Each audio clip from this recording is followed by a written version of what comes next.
Init at makabuluhang talakayan tungkol sa sports, kumpleto yan dito sa Power and Play. Mula sa mga paborito at naglalakihang atleta hanggang sa mga natatanging Pinoy sports figures na dapat niyong makilala. Ihahatid yan dito sa Power and Play.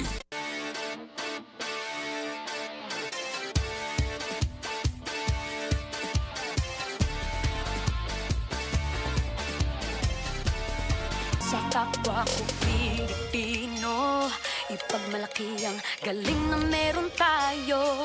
Ilantad ang likas nating talento at magdala ng saya sa mundo.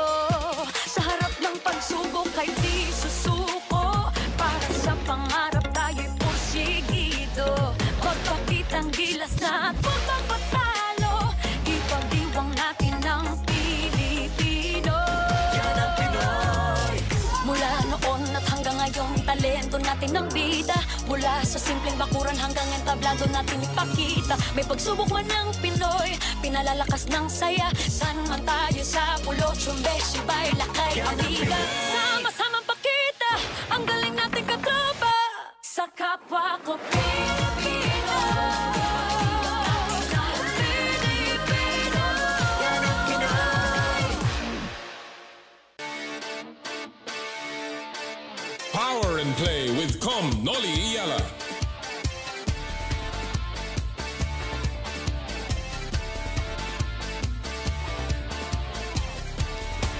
Sa sports daw, ang winning is not only everything, it fixes everything. Totoo kaya to? Pag-usapan po natin ngayong umaga. E di paano? Bango na! Power and Play na! Power and Play with Noli Iyala. Magandang makulimlim na umaga sa inyo lahat, mga kapatid. Nako, makulimlim ho sa labas. Medyo may konting pag-ambon. At sana hindi ito nakakasira, ha? Lalo na doon sa mga nagsimula na pong mag-misa de Gallo. 9 na araw na lamang, Pasko na! Kaya po kami patuloy na bumabati sa inyo lahat mula po sa Power and Play. Hatid sa inyo ng Cherry Loom, ang Yerong may aluminum, Cherry Tigo, there's more to our cars. Chooks to go, ang nag-iisang manok ng bayan, Arena Plus, astig sa sports, and smart. Live Merry more Christmas today. Kamusta po kayong lahat? Sana po ay nasa mahusay kayong kalagayan. Kagaya na nabanggit ko kanina, 9 na araw na lamang, ha? Pasko na. Nagsimula na po yung tinatawag na Dawn Masses, Misa de Gallo o Simbang Gabi, kung anong gusto ninyo.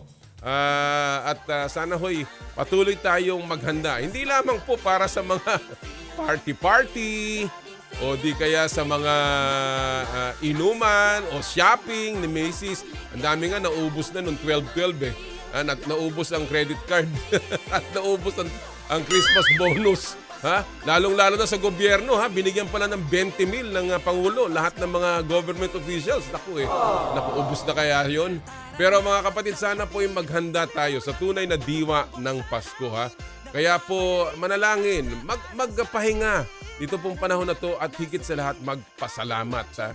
Pero sabi nga ni Father sa Simbang Gabi o sa Misa de Gallo, bago daw kayo pupunta sa Misa de Gallo ay magsipilyo. Lalong-lalo na yung mga mangungumunyon. Mga kapatid, marami po nangyayari as the year ends sa sports. Kahit na patapos na tayo, marami pa rin pong nangyayari. Ang isa dyan ay patungkol po sa mga panalo. Sabi nga daw nila, kagaya na nabanggit ko kanina, winning fixes everything. Nako, mukhang totoo yata ho itong kasabihan na ito. Dahil kung natatalo naman, parang lahat ng ang buong mundo ng isang athlete o koponan ay bumabagsak, ha. Tingnan nyo ho yung nangyayari ngayon sa Golden State Warriors. Nabalitaan nyo ba yon, mga kapatid? Yung pong nangyari na naman kay Draymond Green na siya po ay nasuspinde indefinitely dahil tinawagan po ng flagrant 2 foul dahil sa kanyang tangkang pananakit na naman dun sa isang player ng Phoenix Suns yata yun, si Yusuf Nurkic. Ito po ay nangyari mga a few weeks after na nanakal po siya doon sa player ng Minnesota, si Rudy Gobert. Kaya po ay nasuspindi na siya noon at ngayon ay nasuspindi na naman indefinitely. At marami na po nagsasabing buwagin na daw yung triumvirate ng Golden State Warriors na nagbigay ng 4 na kampyon sa Dub Nation o dyan sa Golden State. Again, dahil nagtatatalo at mababa ang record ng Golden State, lumalabas po ang mga problema. Isa pang ehemplo, yung Blackwater bossing. Naku, nung araw puro bossing, nakangiti. Pero ngayon 7 sunod na talo na sa PBA at nasa ilalim ng team standings. Naku po, hindi na nakangiti. At mukha nang hindi na bossing yung mga yan. Yan na naman, nagbabalik na naman po ang problema ng Blackwater. Sabi ni Coach Jeff, nung natin siya nakapanayam, gusto niya ng bagong kultura na ilagay dyan sa kupunan na yan. Pero mukhang hindi po epektibo. And again, the problems come out. Pero sa kabilang dako, pag nagpapapanalo, mga kapatid, ay nagbabago rin ang ihip ng hangin. Ihambing na po natin yan dun sa Gilas, Pilipinas. Alam naman natin na nangyari sa kanila nung World Cup na maraming disappointed sa naging performance ng ating koponan. Pero noong nanalo ng Asian Games, nakalimutan na po ang lahat ng problema ng Philippine basketball. Nanalo kasi po sa Asian Games at ang ating tingin nasa tama na naman tayong landas. Siguro sabi nga nila, winning fixes everything. Pero totoo kaya talagang naayos ang problema? Ang isa pa, yung Los Angeles Clippers. Nung una, sabi nila, naku, ano mangyayari dito? Iisa lamang ang bola para kay James Harden, kay Paul George, at kay Russell Westbrook.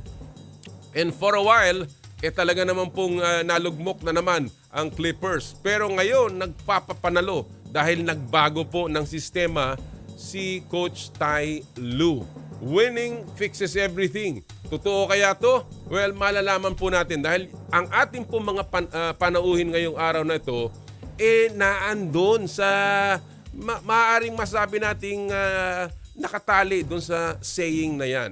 Ang ating po makakapanayam mamaya ay ang head coach ng De La Salle University Green Archers na kapapanalo pa lamang po ng kanilang unang corona after 7 years. Si Coach Topex Robinson po ang ating ilalagay in the spotlight mamaya. And again, after so many years of frustration, winning truly fixes everything. Ang isa pa po natin makakapanayam ay ang dating King Archer na nagbigay ng huling corona bago po itong taon na to, si Jeron Teng. Mamaya po makakausap natin siya na ngayon naman ay lumipat po sa koponan ng San Miguel Beermen. Alam naman natin na si Jeron nung araw nasa Alaska, napunta sa Converge, hindi po siya makakuha ng corona. Ngayon may pag-asa siyang manalo sa San Miguel Beermen pero in a reduced role. Okay na ba yan? Can winning fix everything for Jeron as well? And mamaya po pag-uusapan natin ang mga problema ng Philippine Golf kung saan last Asian Games wala pong naiuwi na medalya ang sport ng golf sa ating pong bansa kumpara doon sa huling Asian Games. Ano ba nangyayari sa Philippine Golf and can we start winning again para maayos ang problema? Yan po ang magiging tema ngayong araw pong ito kaya dyan lang po kayo mga kapatid ha. Marami po tayong pag-uusapan and of course marami tayong ipamimigay na premyo dahil malapit na ang Kapaskuhan. Ingat lang po at manatiling nakatutok sa atin. Simulan na po natin sa ating Sports Weekly Highlights. Power and Play with Noli Iyala. Good news sa ating football fans. Umangat pa sa FIFA rankings ang Pilipinas. Number 38 na sa world rankings ang Philippine Women's National Football Team. Umangat ng 6 spots ang women's squad. Congratulations, ladies! Sana'y magtuloy-tuloy ang inyong tagumpay. Sa boxing, pasabog ang debut ni Mark Magsayo sa Super Featherweight Division. So talaga naman ang gaganda ng balita ha. Pinataob ng Pinoy fighter ang Mexican boxer na si Isaac Avelar sa third round ng kanilang laban sa ginanap sa Long Beach, California. Pagkatapos ng knockout, nakumpirma naman ni Magsayo na nasa mabuting lagay ang kanyang kalaban. Pumakawala kasi ng matinding left hook si Magsayo sa panga ni Avelar dahilan para ito ay tumumba. Sa basketball, officially retired na ang number 88 jersey ni basketball legend Asi Taulava. Binigyang pugay ng PBA si The Rock sa halftime game ng NLEX Road Warriors at TNT Tropang Giga. Sa kabuang naglaro si Asi ng 24 na season sa PBA at siya na ngayon ang longest tenured player sa kasaysayan ng liga kung saan 17 beses siyang naging All-Star at 4 na beses namang naging mythical team member. Samantala, sumabak naman sa kanyang pinakaunang laro si Robert Bolick para sa bago nitong team na NLEX Road Warriors magmula sa kanyang Japan B-League stint. Nakuha ng Road Warriors ang ace guard kasama si Kent Salado, kapalit sina Ben Adamos, Don Traliano, Chris Rosales at ang isang second round pick. Yan ay matapos aprobahan ng PBA Commissioner's Office ang 3-team multiplayer trade sa hanay ng Northport NLEX at San Miguel Beermen. Back in the game, tinalo ng TNT Tropang Giga ang NLEX 113-97. Lipat naman tayo sa volleyball. Naka-first blood ang Creamline Cool Smashers kontra sister team na Choco Mucho Flying Titans sa Game 1 ng PVL 2nd All-Filipino Finals. 25-23, 19-25, 26-24 at 25-22. 5 Cool Smashers ang pumuntos ng double-digit numbers sa pangunguna ni Tots Carlos at Gemma Galanza na may tag 16 na puntos. Dahil dyan, immaculate pa rin ang record ng Creamline ngayong conference. Mamayang gabi, pwede nilang tapusin na ang serye at kompletuhin ang unbeaten run. At sa volleyball pa rin, sa isang malungkot na balita, nagdesisyon na ang F2 Logistics Management na i-disband ang Cargo Movers team. Isa sa mga pinakasikat na koponan sa Philippine Volleyball, nabuo ang F2 noong taong 2016. Nagwagi sila ng 6 na titulo sa nooy Philippine Superliga o PSL habang may isa silang podium finish sa maikling run sa Philippine Volleyball League. Good luck sa lahat po ng mga tiga F2 Logistics. Isa pang balita sa PVL, nag-resign na bilang head coach si Akari Chargers coach Jorge Souza de Brito. Naka-4 na conference lang ang Brazilian coach sa batang team bago siya nagbitiw. Nananatili namang coach ng women's national team si Coach Jorge. At yan po ang mga buod ng ating balita this week sa Sports Weekly Highlights. Naku ang ganda po ng inilalaro ng Creamline Cool Smashers. Mamayang gabi ang Game 2 ng Finals at siguradong punong-puno na naman ang ating arena. And of course, ang Creamline ay gumagawa po ng kasaysayan, trying to do another unbeaten conference para mapanalunan ang kanilang ikapito yata, ikapitong titulo sa PVL and of course their 13th straight podium finish. Pambihira talaga. Ito pong Creamline, just a dynasty and a terrific organization. Well, of course, ang Choco Mucho, a sister team, is giving it their all. Malakas po yung Choco Mucho. Kaya mamaya po panoorin natin, abangan natin yang larong yan. And of course, ang PBA po, tuloy-tuloy pa rin ang ating mga laro na kahapon nanalo ang San Miguel Beermen kontra Ginebra, Barangay Ginebra. Naku, ang daming ng lungkot. Pero ang ganda ng ipinakita, lalong-lalo na ni Chris Ross na may 6 yatang triples kahapon para pangunahan po ang kanilang kupunan. Of course, si Don Troliano, yung bagong San Miguel Beermen, naku, ang ganda rin ipinakita. At marami again nagtataka, naku, paano ba napunta yung si Don Troliano dyan sa loaded na SMB team? Well, tanungin po natin yung technical committee kung sino man yung technical committee, kung paano nangyari po muli yan. Pero again, para po mabalanse ang liga, ang dami pong player na sana'y pwedeng makatulong sa pagpapaganda pa ng PBA. Mga player na pansamantala, sa akin pong palagay na hindi muna nagpa-draft sa PBA. At yan po ang ating pupulsuhan ngayong araw pong ito. Kasi kailangan po natin ng patuloy na pagpasok ng mahuhusay na player sa ating professional sports basketball league, no? Kaya po ito ang ating tatanungin ngayong araw pong ito. Hatid sa inyo ng M2 Tea Drinks with malunggay, okra and luya.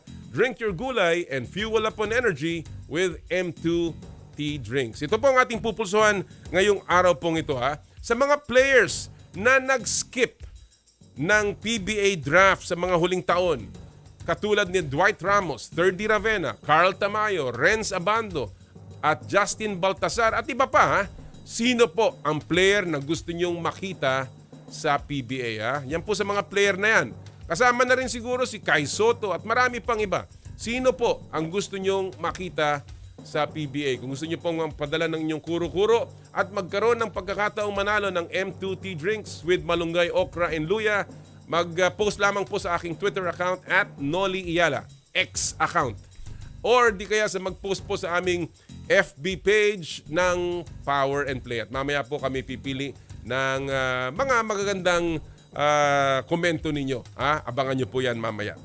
And of course, mga kapatid, tuloy-tuloy po ang pamimigay ng Joyride Super App ng premyo, pamasko, dito po sa Power and Play. At ang ating pong Joyride Top Up promo ay tuloy-tuloy pa rin po sa pamimigay ng 1,000 pesos JRPay wallet credits. Napakasimple lamang. Download the latest version of the Joyride Super App. Kuhanan ng screenshot ng app's home screen kasama ang inyong pangalan. Ipadala ang screenshot sa PNP Facebook page via private message. Isama nyo po ang inyong buong pangalan at registered mobile number. At meron po kaming pipiling 5 mananalo ng 1,000 pesos e-wallet credits mula sa Joyride para magamit nyo po sa MC Taxi, Joyride Delivery, Joyride Car, Joyride Taxi Cab at ang Super Taxi ng Joyride Super App. At hindi pa nagwawakas dyan ang pamimigay ng Joyride ng premyo. Yung pong limited edition Aqua Flask mula sa Joyride ay ipinamimigay pa rin po namin sa mga lucky winners at ng kasama nilang rider o driver. Again, pagkatapos nyo pong mag-download ng Joyride Super App, mag-book ng MC Taxi o ng Joyride Car at kumuha po ng creative picture or magandang screen o kumbaga selfie kasama po nung rider o nung driver at ipadala nyo po sa aming Power and Play FB page kasama ng hashtag of the day. Ang ating pong hashtag of the day ay simpleng-simple. Hashtag Joyride Gift. Ulitin ko po yan. Hashtag of the week.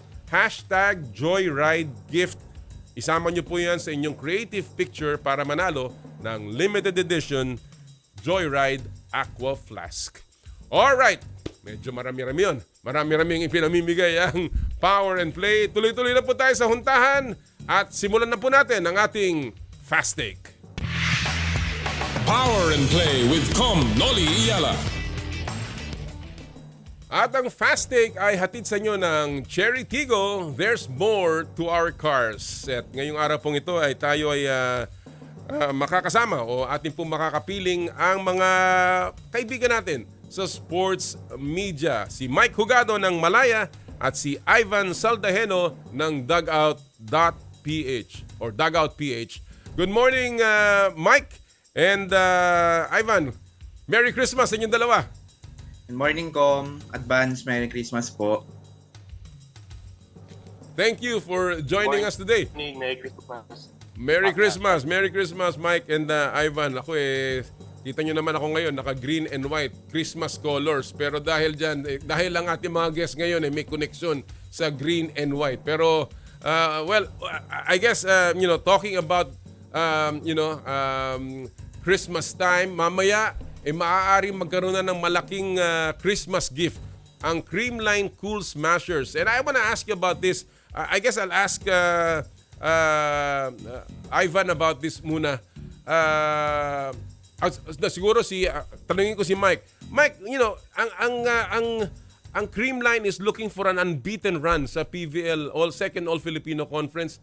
And this has been one of the most dominating performances ng kahit anong team sa volleyball. Do you think itong Creamline can be considered as perhaps the greatest team in volleyball history. Mike? May point ka Kom na yung Creamline kasi pang ilan ba yung championship na i-AI nila? 7? Oo. All Filipino. So parang probably we can say na isa sila talaga sa mga greatest PBL teams of all time kasi makikita naman. Tsaka ang lakas kasi na lineup nila. Oo. Kumbaga, para sa PBA sila yung Hinebra, sila yung San Miguel, talagang star-studded. Tapos, magaling pa yung coach nila. So, yung management talagang all-out support. So, we can say. Oo. Well, ako I personally think na itong koponan nito talagang pambihira, talagang napakalalim at ang ganda ng kanilang even ang kanilang coaching is terrific. Si Coach Sherwin patuloy na nagbabalasa ng kanyang lineup and it has been a magnificent run para sa Creamline Cool Smashers. Talking about runs and magnificent runs, the 24-year history ni Asi Taulava sa paglalaro ng basketball ay nagtatapos. Ivan, ano sa iyo ang pinakamalaking contribution ni Asi Taulava sa kanyang career sa PBA? Okay, so we interviewed him last week and parang sinabi niya na every second for me with this movie na yung pagiging one of the best centers sa PBA parang I say he was the barometer of being the PBA center before this certain Junmar Fajardo came. Parang ika nga sa Dota siya yung meta pagkatapos si Junmar.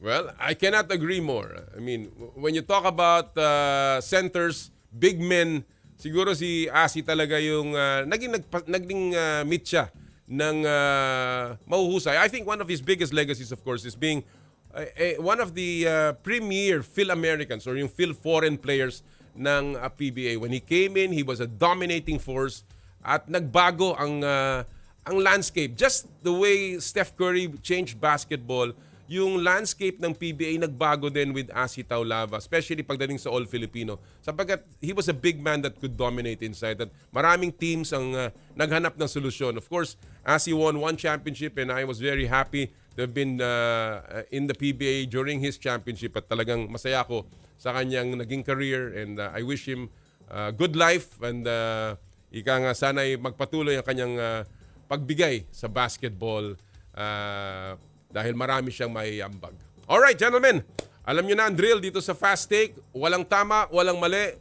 Bato-bato sa langit, tamaan. Huwag magagalit. And of course, ang opinion nyo lamang ang mahalaga. 3 issues, 1 minute to answer per issue.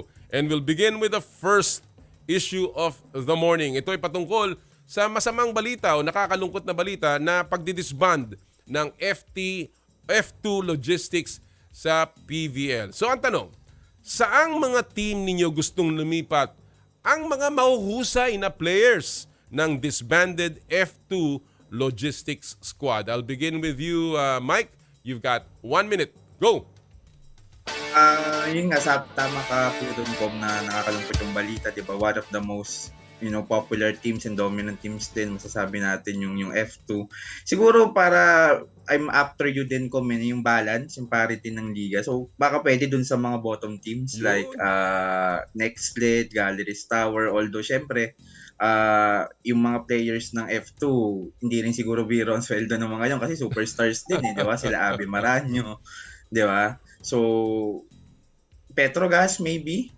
Pero mas maganda sana kung yung matulungan nila yung mga lower teams, yung Galleries Tower, Next Lead, ano pa ba? Basta yung mga yung mga kumbaga yung mga weaker teams. Oo. Kasi itong mga players na to ng F2 hindi naman to mga basta-basta lang, magagagaling din to. They're superstars from college, sila Jolina De La Cruz, di ba? Don Macandili na magaling na libero. So yun naman yung tingin ko doon, Kom. Hindi talaga pipitsugin yung mga player na yan. Ang gagaling, Macandili, si De La Cruz, si Laxina, si Pablo. Ang dami magaling na player dyan. Kaya interesting kung saan mapupunta sila. Alright, same issue. Ivan, saan mga team mo gustong lumipat o makitang lumipat itong mga player ng disbanded F2 Logistics Squad? 1 minute, Ivan, go! Same answer with Jukes. I want to see F2 na napunta sa mga weak inferior squad. So, I actually also thinking na Jer Floor, yan. Kasi medyo naging controversial sila for the wrong reasons. So, I want to see some players from F2 moving to Jer Floor para lumakas sila. And I hope actually na yung Jer Floor, maayos sila yung kung ano may naging issue sila from the sahod stock to everything. Para next conference, next season, there will be this, at least kung di naman sila playoff contenders pa, yung talagang more solid, more winnable, and yun, magiging more decent yung performance sila from this year. Excellent point. All of those young teams, mga bagong teams, kasama na rin ang Akari dyan, ay dapat makakuha ng mga players para lalong gumanda ang labanan. So I think more than anything, more than the exact teams kung saan sila pupunta, I think it will be the process. Yan ang titingnan natin sa media. Ano magiging proseso dito? Ito ba kahit na sino pwede na lang kunin? And again, that's where yung sinabi dati ni Ricky Palu sa akin na they will begin to put a salary cap. Sana magkaroon ng ganon sapagkat mahirap naman na masyadong dominating ang isang team. Eventually, sana magkaroon sila ng dispersal draft para mas patas ang paglipat ng mga players ng F2 because at the end of the day, kailangan lahat makinabang. Hindi lamang ang mga players, kung hindi ang buong liga. Alright, let's go to our second issue of the day. Nako, ito ay patungkol sa champion lamang na DLSU Green Archers. Nagbalita nga na si Kevin Kiambao ay mananatili na daw. At ipagpapatuloy, run it back, sabi niya nga sa Green Archers. So ang tanong, masasabi bang title favorite na ang DLSU next season ngayong pinili ni KQ na manatili sa Green Archers? I'll give you 1 minute, Ivan. Go! For me, yes. Actually, pero sa 2024 early predictions, I have LaSalle winning it all again, back to back. Pero kung sinong kalaban na sa finals, ang hindi ko sure kasi I'm gonna say medyo hindi na ganun kalak yung from this year.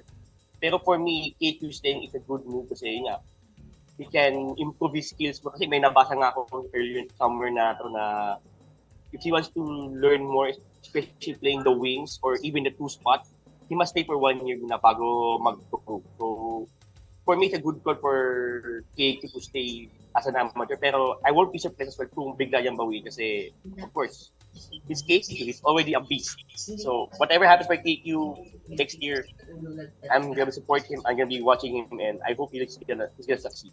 Bold prediction, Ivan. Talagang back-to-back na ang prediction ni Ivan, which is definitely may basihan. Same question, Mike. Masasabi bang title favorite na ang DLSU Green Archers sa susunod na taon ngayong babalik si KQ sa Green Archers? 1 minute, Mike. Go! I agree din, Kom, na I think no-brainer yan. Kumbaga, favorite talaga yung LaSalle na mag-repeat next season dahil babalik si KQ, si Kevin Kiambao.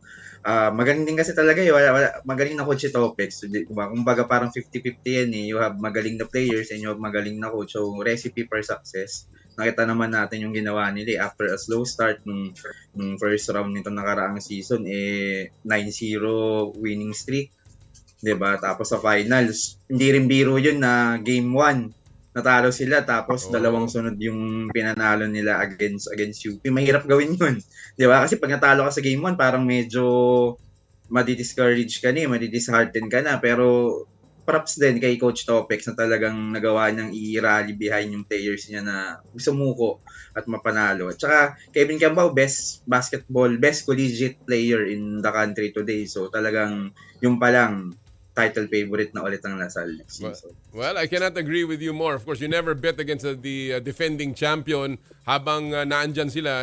Sila dapat of course, they deserve the respect. But I think more than anything, itong decision ni KQ is such a good, parang refreshing na meron pa rin mga bata na nagbibigay importansya sa loyalty, sa pag-aaral, and of course, sa samahan, no? at nanguuna ang paghahanap ng pera o salapi. Talagang saludo ko kay Q dito, and I certainly believe the DLSU Green Archers are on a track towards dominance sa UAAP, hindi lamang sa susunod na taon, kung hindi sa mga susunod pang maraming taon. Alright, let's go to our third and final issue of the morning. Pinag-usapan ko to kanina sa aking intro kung saan nabanggit ko nga yung winning fixes everything but losing highlights everything as well. At kaya ito ang tanong, ngayon nangyari itong kay Draymond Green na suspend na naman siya indefinitely at nagtatatalo itong Golden State Warriors. Dapat na bang buwagin ng Golden State ang Big Three at i-trade sina Klay Thompson at Draymond Green? I'll begin with you, Mike. 1 minute, go! For me, hindi naman siguro dapat kasama si Klay Thompson. Kumbaga si Draymond Green lang yung pasaway talaga. Kumbaga he's giving Steve Kerr headaches itong recently. 'Di ba? Tsaka may history naman na siya talaga na yun nga losing his temper tapos na-eject. Tapos syempre suspension yung yung magiging kasunod nun. So, I think nung finals din sa against Cleveland ni LeBron nung natalo sila, yung 3-1 deficit. Yes. May crucial dun, game 5 ata, if I'm not mistaken, na-eject si Draymond, tapos suspended siya the following game. Parang turning point ng series. Ang ganda na nalalaro nila. So, mercurial talaga si Draymond Green. So, I think si Klay Thompson okay pa naman dyan Kumbaga, yung Splash Brothers, mahirap buwagin Pero yung Draymond Green, nagiging liability na. More of an asset ngayon for Golden State. So, kung bubuwagin yung Big Three, siguro si Draymond Green lang. Retain si Klay. Buwagin yung Big One. hindi Big Three. Alright. Same issue. Ivan, dapat na bang buwagin ng Dub Nation ang Big Three at i-trade sina Klay at Draymond? 1 minute, Ivan. Go! Not just a Big Three disbanding, pero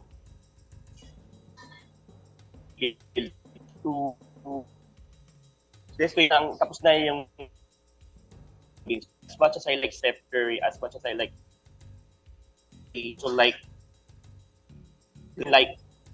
Chris Paul, it's over.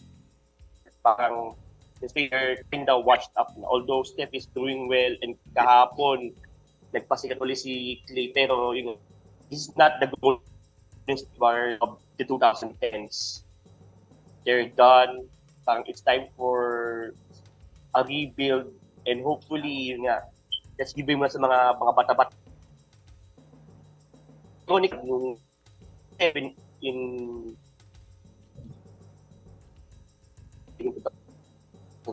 Hyper at natalo. So ayun. Yun lang. Well, medyo nagpupunta, but I get the gist na it's over for Ivan. Panahon na para i-rebuild ang GSW. Ako, I cannot agree more. Hindi naman lahat ng bagay ay forever. Ika nga, although yung Katniel daw nagbabalik. Ewan ko kung totoo yan. Pero, ang sinasabi lang natin dito talagang may panahon na para magbago, para magpalakas. And I think, panahon na. Now, whether that is to take out Draymond, that's another issue that the management will have to take. But sa akin, what's important is yung sinabi ni Steve Kerr. Whatever we do with Draymond, it should be not only for basketball, pero para sa kanya. Para mapabuti siya. Yung Draymond na nananakit, yung Draymond na nagiging disruptive, yun ang dapat magbago at sana makatulong yun sa mga fans ng Golden State na muling bumalik ang sigla ng Dub Nation. Gentlemen, maraming salamat sa inyong panahon binigay sa atin sa Power and Play ngayong umagang ito. Merry Christmas. Enjoy your holidays at keep safe. Maraming salamat muli, Ivan at saka Mike. Thank you, Kom. Merry Christmas. Mga kaibigan, ang ating maraming salamat, Ivan. Ang mga kasama po natin mula sa sports media, Mike Jugado ng Malaya and of course si Ivan Saldajeno ng Dugout PH sa ating pong Fast Take. Ako, ang dami pa natin gusto mga issues na pag-usapan with our sports media because they have a very, very good takes. And abangan nyo po lagi ang ating po mga uhuntahan sa Fast Take. Alright, bago po tayo mag-break, isa muna pong paalala mula sa ating mga kaibigan sa Smart. Puso Pilipinas is a movement to celebrate the Filipino athlete powered by Smart. Follow them on Facebook, Instagram, Twitter, and YouTube. Get a chance to win exclusive Puso Pilipinas merch by sharing their Facebook page in your social media accounts with hashtag Puso Pilipinas. The Giga Life app is the latest mobile app from Smart that lets you discover and enjoy your passions with the different Giga promos. It can be downloaded and used by Smart Postpaid, Smart Prepaid, Bro Prepaid, and TNT subscribers via the Apple or Google Play Store. What can the Giga Life app do for me? Check your balance, monitor your current subscription, top up using debit credit card, subscribe to the latest Giga promos, monitor your data consumption, auto-detect your mobile number when you are connected to Smart Network one-tap subscription to the most popular offer, Giga Video 99. And of course, Power and Play is powered by Smart. Live more today! Sa ating pong pagbabalik, ang ating makakausap ang ngayon ay San Miguel Beermen at dating King Green Archer, si Jeron Teng. Ito po ang Power and Play hatid sa inyo ng Cherry Loom, Cherry Tigo, Chooks to Go, Arena Plus, and Smart. Ang oras po natin, 8:36 ng umaga. This time check is brought to you by M2 Tea Drink with malunggay, okra, and luya. Drink your gulay and fuel up on energy with M2 Tea Drinks.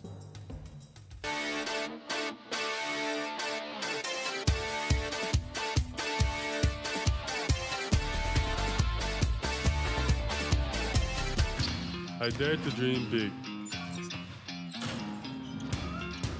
To be a voice of my generation. To inspire resilience in the face of roadblocks. And in sharing my stories, I let others share in my passion.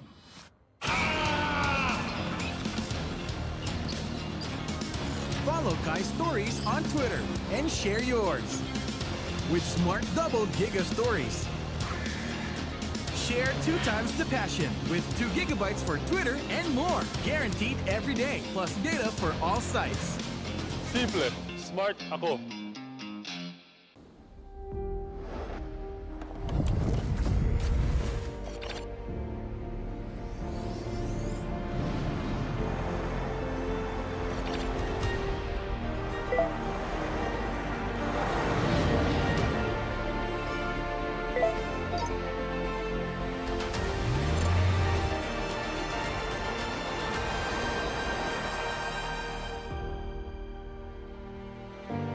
Sherry. Masarap.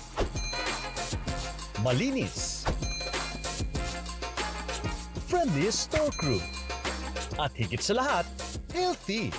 Ang bawat manok ay laki sa alaga, hindi sa gamot. Garantisado, zero antibiotics. And that's the Chooks experience. Kaya mag-Chooks to stay na.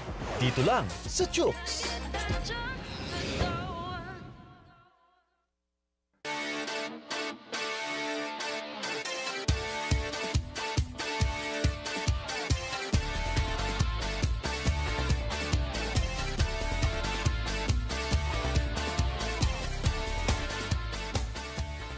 Natagpuan mo na ba ang totoo sa'yo? 92.3 Radyo 5 True FM. Dito tayo sa totoo. Good morning, mga kapatid! Buong pagmamalaki naming binabati ang Queen of FM Radio, DJ Chacha, na pinarangalan bilang Female DJ of the Year sa 5th Saludo Excellence Awards. Wala pong maglilipat ng radyo kasama nyo nga DJ Chacha. Totoong talentado, totoong malayo na ang husay, totoong totoo. Proud kami sa iyo, kapatid. Mukhang kailangan ko na naman palitan ng bubong ko, pare. Mag-iisang taong pa lang yan. May tulo na kagad. Ay, bossing! Baka naman kasi hindi matibay yung ginamit nyo. Dapat ang gamitin mo ay Cherry Loom, ang yerong aluminum. Basta yero, Cherry Loom. Tibay protektado sa pangmatagalang yero. Totoong abot na abot ang True FM saan man panig ng Pilipinas at sa buong mundo. Basta may Pilipino, sundan at ilike ang Radyo 5 True FM sa Facebook, TikTok, Instagram at sa X o Twitter. Dito na tayo sa totoo. True FM, tunay na kapatid. Maaasahan sa radyo at online.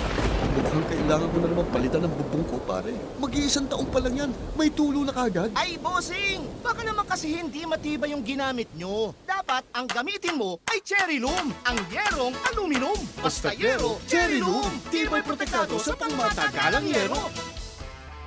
May namiss ka bang mga shoot, pasa at hiyawan? Ngayon, hindi na! Dahil araw-araw mo nang mapapanood ang mga paborito mong sports program sa TV. Watch us on these channels. Free TV Channel 41, Signal TV Channel 6, Sky Cable Channel 59.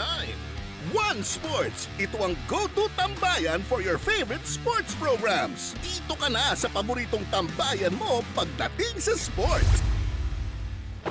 Mukhang kailangan ko na naman palitan ng bubong ko, pare. Mag-iisang taon pa lang yan. May tulo na kagad. Ay, bossing! Baka naman kasi hindi matibay yung ginamit nyo. Dapat ang gamitin mo ay Cherry Loom, ang yerong aluminum. Basta yero, Cherry Loom. Tibay protektado sa pangmatagalang yero. Emoji Nation Season 3, hosted by Maha Salvador. Emoji Nation! More fun than you can emoji! Sundays, 4:30 p.m. Tutok na sa TV5. Broadcasting from the Radyo 5 studios in Reliance Street, Mandaluyong City, in Mega Manila. 25,000 watts of true broadcast quality. Mas pinalakas, mas pinalawak, mas pinalinaw na tunog ng AM sa FM. Ito ang 92.3 Radyo 5 True FM. True FM. Dito tayo sa totoo. Power and Play with Noli Iyala. Naimbag nga bigat kada kayo amin sa ating mga kababayan sa San Esteban, Ilocos Sur, sa Vigan of course, and of course sa Lawag City. Sa Baguio na rin, magandang umaga po sa inyo lahat. Paring Al Mendoza, magandang umaga sa iyo. Ang game ng Creamline at Cools ang Choco Mucho ay mamaya pong alas 6 ng gabi sa Araneta Coliseum. Pare, ha? I hope makapanood ka at napakagandang labang yan. Oh, by the way, isang pagbati ng happy birthday sa aking gwapo at makisig at ika nga mabait na kaibigan si Chris De Luna. Happy birthday. Belated happy birthday also kay Coach Tim Cone na nag-birthday nung isang araw, and advance happy birthday kay Senator Manny Pacquiao na mag-birthday bukas. I also like to greet my daughter Mickey, happy birthday yesterday. Dami-daming nagbe-birthday. And talking about happy. Itong ating susunod pong makakapanayam ay maligayang tao ngayong mga panahong ito. Ha? Sabi nila, big things come in threes. Para po sa ating susunod na panauhin, totoo po yan. Talagang big things come in threes. Kasama po natin ngayong umaga, walang iba kundi ang star ng San Miguel Beermen at dating King Green Archer, si Jeron Teng. Good morning, Jeron, and Merry Christmas! Hi, Noli. Good morning. Thanks for having me here. And to all the viewers and nakikinig sa atin, good morning sa inyo lahat. Alam mo, sabi ko nga, big things come in threes. It cannot be any truer in your case.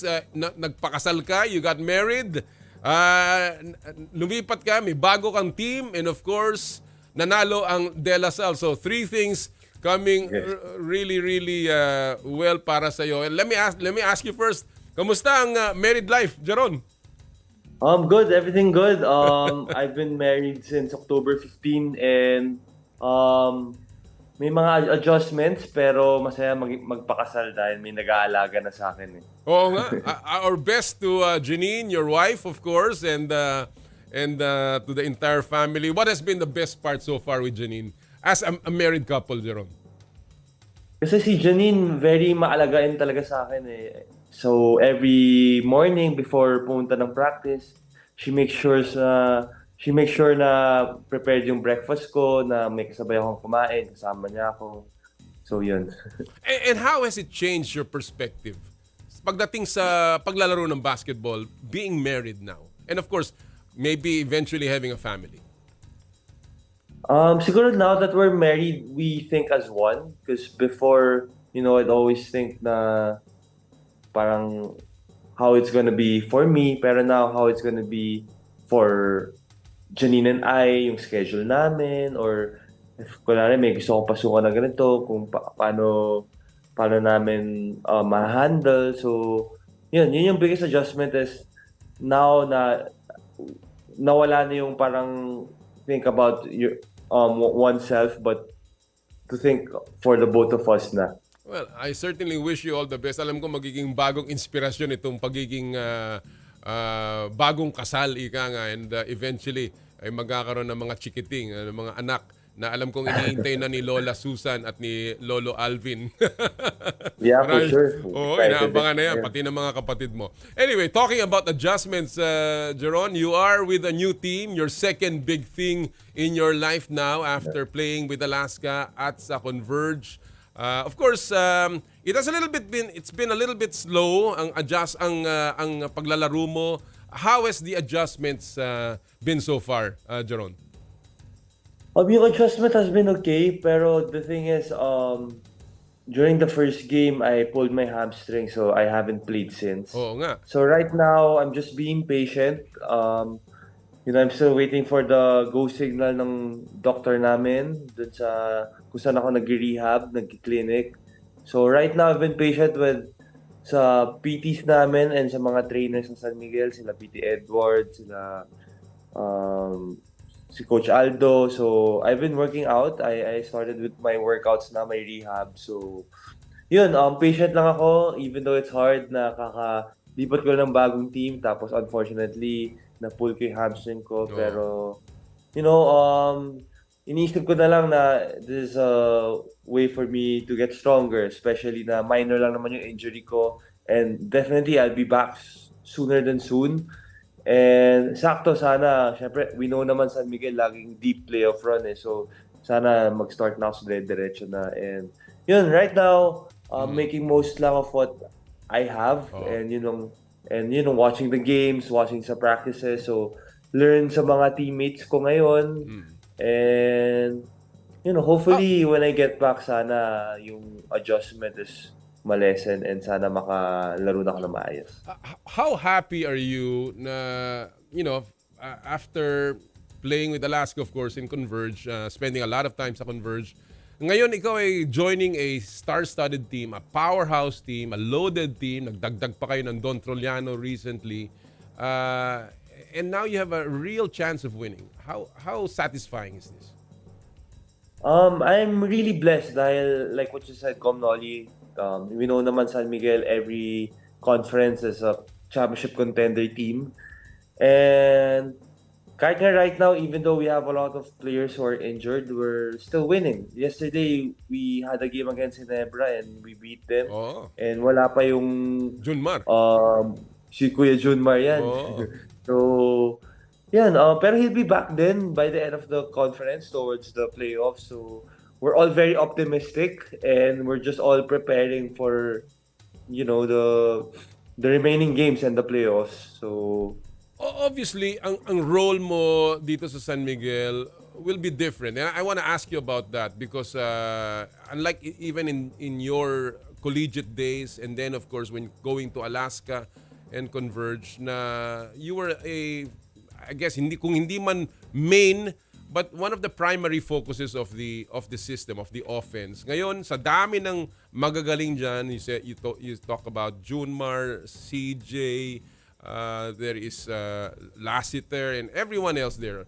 How are you coping dito sa bagong role mo sa San Miguel? And basically, ano sinabi sa'yo ni Coach George na magiging role mo dito? Well, dun sa rules, wala pa na bring up sa akin. Pero si Coach George just always tells me na just play my game. Sinasabihan niya ako na, kasi Coach George, players coach din eh. He tells us the players na, wag mag-hesitate. If it's your shot, go take it. Pero syempre, you need to be responsible. And, yun, yung one of our leaders sa team namin, si Kuya Chris Ross, di ba, he's very vocal sa team namin and lagi lang niya sinasabi, it's just, our team is really talented, especially now. So we just have to share the ball lang. And as long as we keep the ball moving, May mga malilibre sa atin and let's just get those open shots. So, right now yun, siguro yun yung role na nasa isip ko na, just continue playing team basketball and if it's my shot, kung mapunta sa akin yung bola, if we mag-set up, then yun. So, yun lang. Just focus on winning games and of course, I also have to play both sides of the court. So, hindi lang offense, syempre defense din. I take pride on my defense. So, yun lang. What's important is naman na talaga is we win games and hopefully manalo ako ng championship dahil never pa ako, in my 6 years in the PBA, never pa ako nag-champion. So, that's the goal. Well, alam mo naman na ang daddy mo, si Alvin, had a long career with San Miguel and, playing a role for them. He played to the hilt. Hindi naman siya offensive star, hindi naman siya ay maaasahan, pero he was always there. He was a starter and he played really big minutes dahil sa role na ginawa niya. Are you getting these kinds of tips from your father given na napakalalim yung bench na yan at talaga namang siguro you will have to find your spot in that team? Yes, Com. Like what you said, si Daddy before, marami siyang superstar na teammate. So, what he did was he became a superstar on his role and that is playing defense. So, yun lang, that's what he always tells me lang na sipagan ko lang when I'm inside the court. Just to give my all and just to contribute and help in whatever way I can. Whether it's scoring or defending or getting rebounds. So, sinasabi niya yung mga little things, pa-accumulated, yun yung magiging big factor sa mga winning and losing. So, yun lang. Sinasabi lang yata ako talaga palagi to give my best and to always work hard when I'm inside the court. How is it playing kasama si Junmar or at least being in the same team as a all PBA player katulad ni Junmar, who's probably arguably one of the best, if not the best PBA player of all time? How is it with Junmar? Well, si Kuya Junmar, nakita ko yung work ethic niya, especially this conference. Unfortunately, na-injure lang siya. Pero, he was really focused and he's really locked in for this conference. And parang nakita ko nga medyo nag-slim siya for this conference para mas makondisyon siya. And, and pinupush lang talaga na lahat din ng players to just play, to kahit sa akin, kinakausap niya ako na parang maglaro lang, na to shoot this, pag ganyan. So, he's medyo, akala ko quiet siya, pero he's also a leader. Na syempre, multiple time MVP siya. So, I think, kailangan din kanya maging leader ng San Miguel. Malaki yung pagkapanalo nyo kagabi kontra Ginebra. It put you back on track. You're up there, tied with Ginebra actually, even with Talk and Text, if I'm not mistaken. And you're obviously in the top 8 right now, pushing towards the quarterfinals. Right now, anong tingin mo, Jeron, na kailangan pa ninyong improve? And where do you rank your team right now against the top teams in the PBA? Siguro every game naman we have to improve, pero syempre yung gelling ng team dahil especially we have a lot of new players. Si Don Troliano, he just played yesterday, he played a brilliant game. And siguro yung chemistry lang and yung those guys coming from injury, kaya si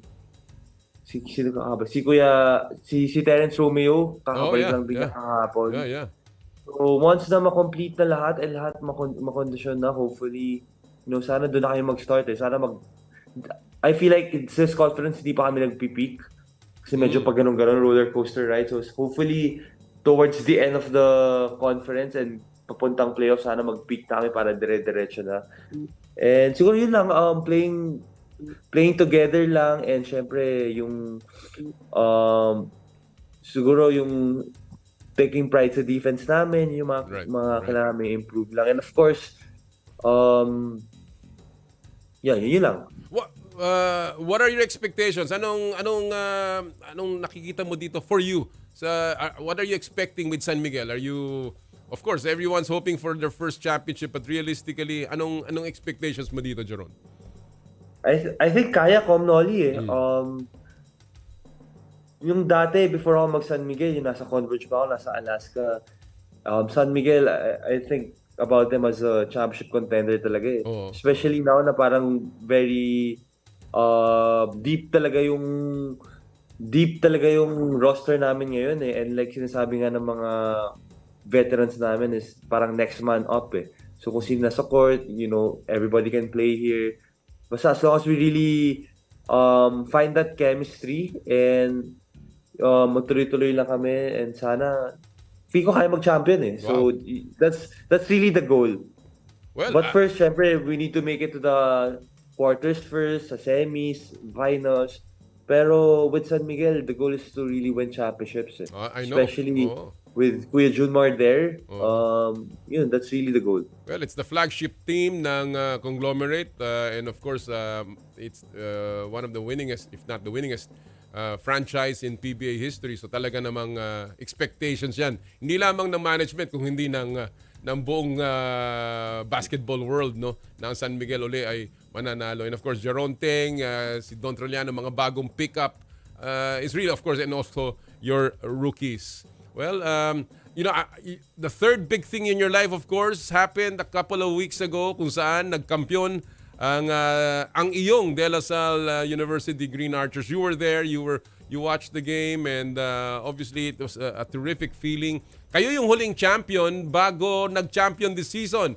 Do you see any similarities with your winning season and itong championship ngayong taon na to? Actually, with 2016, mas may similarities yung nag-champion kami noong 2013 eh. Dahil we started the first round medyo so-so lang. I think we were the same ata na, ilan ba yung first round nila? 3-4-40, parang gano'n. Yes, Tapos, yes. And then they went on a 9-game winning streak. Oh. Yes, so kami naman nagka 10 winning game. 9 din ata or 10 eh. Nag-sweep kami ng second round, tapos we won the semis. Tapos we lost the game 1 of the finals nun against UST. Against kay Kuya Jeric. Tapos nanalo kami ng game 2 and 3. So may ganong similarities eh. So very nakakatuwa dahil syempre it's been 7 years since DLSU won a championship. And finally winning one, it brought back a lot of good memories. And syempre nakaka-proud din talaga maging Lasal eh dahil our team really showed yung animo eh na parang even though may mga times na down sila, they never stopped playing, they fought back and nakaka-proud talaga and saya maging Lasal yan. Ano sa tingin mo naging key dun sa game number 3, Jeron? Because that was a real tight game after dalawang blowout, game 1 and 2, parehong tinambakan kayo. What do you think was the key in game number 3? For me, it's the defense of Lasal. Actually, both teams naman played defense well. I mean, towards the end, mga ilang possessions, puro nagka-crucial stops. So, I think the defense of Lasal was great. Hindi na masyado nakashoot yung UP towards the end. And one other factor is the rebounding eh. I think yung na-limit nila sa rebounds yung Diof. Yes. Yung import ng UP. Yeah. Makita mo sa Lasal, hindi lang big man yung rebound, pati yung mga wings, pati yung mga guards, collectively nagtutulungan sa rebounds. So I think malaking factor yun. And I think it's really the defense. And in fact, when we saw that, dalawang sapal, isa mula kay David, isa mula kay KQ, kay Abadiano, those were big blocks during the end game. And of course, yung sinasabi mong boxing out strategy ng Lasal, Mike Phillips did a great job boxing out Diouf, and of course, everyone else picked up the rebound. We saw Kevin... Yes, go ahead, Jeron. And na-limit din nila yung 3 points ng UP. Yes, I mean, that's right. The whole series parang medyo, except nung game 1, nag-struggle yung eh. So, I think, more than yung struggle ng UP, it's because of the defense ng Lasal. Eh. Siyempre, yung pressuring ng Lasal made the factor dun sa yung struggles, yung woes ng UP 3 points. We saw Kevin Kiambao come of age dito sa season na to, just like you, winning an MVP, of course. Jeron, when you look at Kevin, what do you see in him similar to maybe even Ben Embala na naging very instrumental sa inyong championship before. What are the qualities na nakikita mo kay Kevin Kembao? Si KQ, bilib talaga ako sa kanya. I mean, he's the MVP of the league for a reason, and that is, he really dominates. Not only sa points, sa rebounds, sa assists. Lahat ginagawa niya for the team. Rebound, blocks, lahat he does for his team, and he does it well. So, yun si KQ, I'm happy na he's going back for another year to go for the back-to-back. I mean, Malaking yun, bagay. Malaking bagay. As a Lasallian, I'm just really happy to be able to see him again next year. And with the lineup, with Coach Topex, I think we have a good chance again of winning next year. So that's one thing to look forward to. Oo. Do you think this is the start of a dynasty, Jeron? Do you believe in that? May pag-asang magtuloy-tuloy the same way that in the 90s, LaSalle was the most dominant collegiate team in the country? Yes, definitely. They have a chance to do that. Pero I think winning back-to-back is harder. Siyempre, you have your target kayo ng mga ibang teams now Because last year, siyempre, yung target was yung title defender. But now that they're title defenders next year, kami na yung target. So yun, it'll be tougher for them. Pero siyempre, kaya naman nila yan, especially with Coach Topex. I know naman Coach Topex. All the players love Coach Topex, and from what I've been hearing good stuff. Na he's a players coach and everything. He really pushes his players well. He's not like a coach, but he's also like a brother and friend to the players. So I've been hearing good stuff, and I believe in Coach Topex system for Lasalle. Coach Topex will be with us mamaya-maya, and I'm sure it'll be a very interesting discussion just like this one. Jeron, maraming salamat. Before I let you go, ano bang mga plano mo sa Pasko? Do you have a Christmas Day game? Meron ba ang San Miguel? We do. That's again Phoenix. Wow. So hopefully makabalik na ako by then, or that's the target. Well, that means ang Pasko mo ay will be tied down here. Hindi ka pwedeng umalis dahil may trabaho. But obviously you still have to have fun. And talking about, andyan na pala yung mga alaga. Talking about that, kailan ka ba magkakaroon ng tunay na batang humahalik sa'yo? May plano na ba kayo ni Janine? Hopefully, sana soon. Pero syempre, in God's will, in God's time. Jeron, maraming salamat. Again, thank you for joining us today. And Merry Christmas to you and to Janine. Merry Christmas, Com. Maraming salamat. Mga kaibigan, ang dating King Archer. And of course, ngayon, San Miguel Beermen, si Jeron Teng. Just a very nice year to end, a nice way to end the year. Tatlong bagay na pumasok sa kanyang buhay, kontrata, yung kanyang pagkakasal, and of course pagpapakasalin, ito pong pagkapanalo ng De La Salle. Again, good things happen to good people. Again, maraming salamat kay Jeron Teng. Alright, bago tayo mag-break, isa muna pong pagsilip sa mga viral videos at pop culture sa mundo ng palakasan sa Stop and Pop. Power and Play with Noli Iyala. Ito, ang title po ng ating video ngayong umagang ito ay It's Not a Travel, It's a Journey. Yan ang sinasabi ng producer ko si Mike. Panoorin po natin to. Bakit it's a journey? Makikita niyo po mga kapatid, ito yung mga weekend warriors, ika nga. After a made basket, nag-travel ba siya? Pero hindi bali na yun. Aba, tuloy-tuloy na, papuntang airport. Pambihira yan ha. Malamang itong batang ito ay merong plano sa bakasyon. Dahil nag-traveling, ayun si kuya binigyan ng maleta, rumekta sa flight at napunta pa nga sa Bali, Indonesia. So it's not a travel, it's a journey. At yan din po ang ating Stop and Pop. Talking about traveling, mag-ingat kayo mga kapatid sa mga bumabiyahe ngayong araw pong ito. Gusto ko magpasalamat nga pala sa Camperisti. When you want to do some traveling, go to Camperisti at Club Laia. Naku, napakaganda po ng lugar na yan. Again, maraming salamat sa lahat ng taga Camperisti at Club Laia. And of course, talking about traveling, abay mga kapatid, malapit na ang Christmas. And I'm sure you're making all of your travel plans. Ramdam nyo ba ang bigat ng traffic? Kabi-kabilang party at dami ng taong namimili sa mga malls. Ngayong magpapasko kung kayo, ano ba ang wish ninyo? Kung pantaya ang wish mo this Christmas, balita ko may pa-Christmas ang Arena Plus. Heto na ang chance nyo para manalo ng 300 bonus credits. Follow nyo lang ang kanilang mechanics sa kanilang Facebook page and B1 at #AP Christmas Credit Giveaway. Ngayong Pasko, doon tayo sa Astig sa Sports Arena Plus.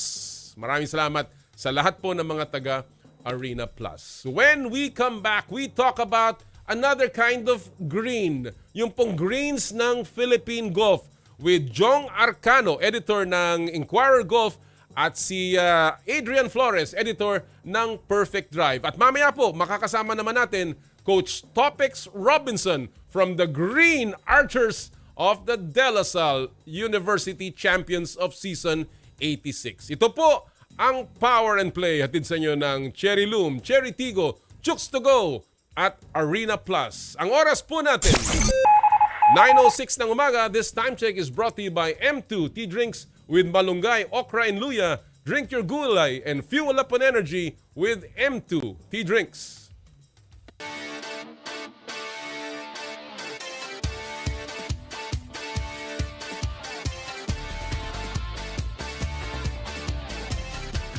I dare to dream big. To be a voice of my generation. To inspire resilience in the face of roadblocks. And in sharing my stories, I let others share in my passion.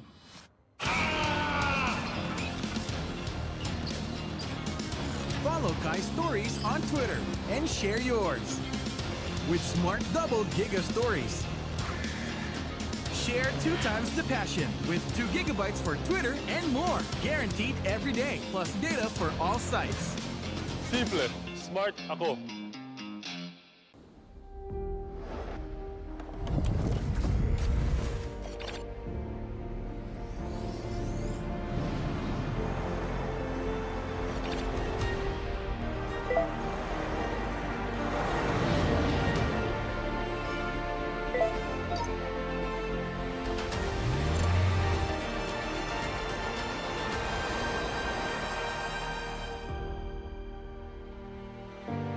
Sherry. Masarap. Malinis. Friendliest store crew. At higit sa lahat, healthy. Ang bawat manok ay laki sa alaga, hindi sa gamot. Garantisado, zero antibiotics. And that's the Chooks experience. Kaya mag-Chooks to stay na. Dito lang sa Chooks.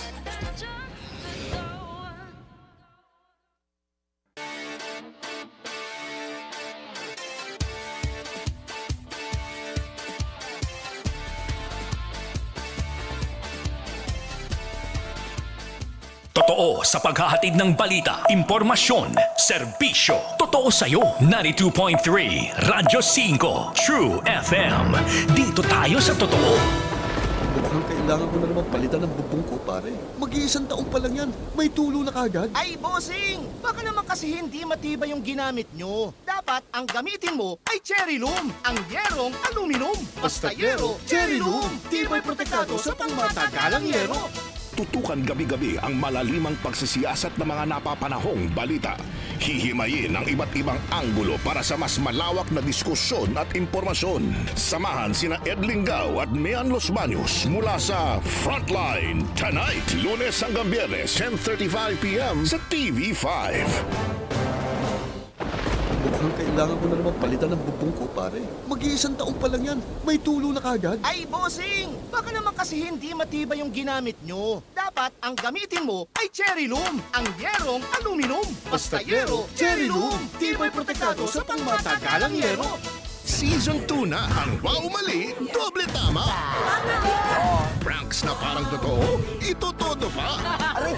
Ang mga prank stars kakasapa rin sa malupit na pang-good time. At tuloy-tuloy pa rin ang paghahanap ng mga kwento na tatamaan ang ating mga puso. Jose Manalo at Wally Bayola sa Wow Mali, Doble Tama. Tuwing Sabado 6:15 p.m. Tutok na sa TV5. Mukhang kailangan ko na naman palitan ng bubong ko, pare. Mag-iisang taon pa lang yan. May tulo na kagad. Ay, bossing! Baka naman kasi hindi matibay yung ginamit nyo. Dapat ang gamitin mo ay Cherry Loom, ang yerong aluminum. Basta yero, Cherry Loom. Tibay protektado sa pangmatagalang yero. 25,000 watts ng totoong tunog ng FM radio. Totoong pinalakas, totoong pinagtibay ng mga batikang mamamahayag sa paghahatid ng news, public service, entertainment, music, information at inspiration para sa bawat kapatid, bawat Pilipino. Ito ang 92.3 Radyo 5 True FM. Dito tayo sa totoo. Power and Play with Noli Iyala.